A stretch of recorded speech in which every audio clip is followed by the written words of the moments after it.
How to fix Instagram filters and effects not showing. Hello everyone, welcome back to our channel, and in this video I'm going to show you how you will be able to fix Instagram filters and effects not showing. Just swipe right on your home screen and your camera will open up and you will be able to see a bunch of different filters right here if you have downloaded them.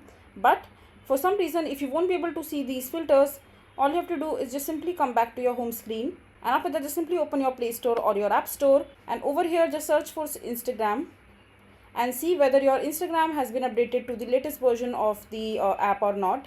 If you see that there is an update pending in your Instagram, just go ahead and update your Instagram account first, and then that should fix your problem. And if you see that the problem is still persisted, so just simply click on just simply open your mobile settings, and after that just simply scroll down and go to the app section and click on app management, and over here just look for Instagram and just tap on it. Click on storage uses and clear all the data and cache related to your Instagram account, and once you have done that, your problem should be fixed. So this is basically how you will be able to fix if your Instagram filter is not showing. So that is it for this video. If you find this video to be helpful, make sure to hit that like button and don't forget to subscribe to our channel for more such informative videos, and I'll see you the next time.